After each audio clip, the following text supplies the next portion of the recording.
আমি সজীব ওয়াজেদ জয় বলছি।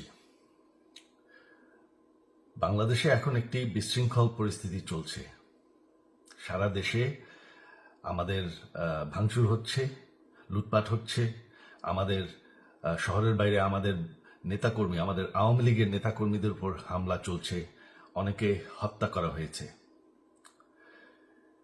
এই পরিস্থিতিতে আমি বলতে চাই, আওয়ামী লীগ হচ্ছে বাংলাদেশের সবথেকে পুরাতন গণতান্ত্রিক এবং সবথেকে বড় দল। আওয়ামী লীগ কিন্তু মরে যায়নি। আওয়ামী লীগ এই দেশকে, বাংলাদেশকে স্বাধীন করেছে। আওয়ামী লীগকে শেষ করা সম্ভব না।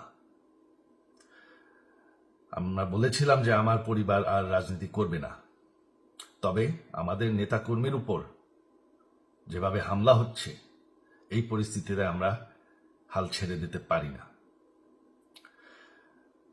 বাংলাদেশে যদি গণতন্ত্র, নতুন বাংলাদেশ গড়ে তুলতে হয়, আওয়ামী লীগ ছাড়া সম্ভব না। আওয়ামী লীগ হচ্ছে সব থেকে বড় দল। আওয়ামী লীগ কোথাও যাবে না, আওয়ামী লীগ শেষ হয়ে যাবে না। আওয়ামী লীগকে শেষ করা সম্ভব না।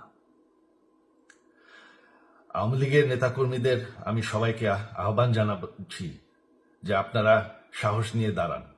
আপনারা একা না, আমরা আছি। বঙ্গবন্ধুর পরিবার কোথাও যায়নি, আমরা আপনাদের সাথে আছি।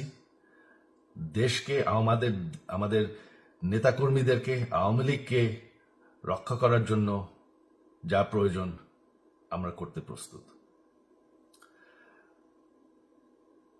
এই যে আমাদের বর্তমান যারাই আছে ক্ষমতায়, তাদেরকে আমি বলবো যে আমরাও একটি গণতান্ত্রিক, শৃঙ্খল, নিরাপদ বাংলাদেশ চাই, জঙ্গিবাদ মুক্ত। তার জন্য আমরা সবার সাথে আলোচনা করতে প্রস্তুত। শুধুমাত্র তারা যদি জঙ্গিবাদ এবং ভায়োলেন্স বাদ দেয়। শেখ হাসিনা মরে যাননি, আমরা কোথাও যাইনি। বাংলাদেশ আওয়ামী লীগ ছাড়া গণতন্ত্র, নির্বাচন সম্ভব না। এই বলে আমি আমার কথা শেষ করছি। জয় বাংলা।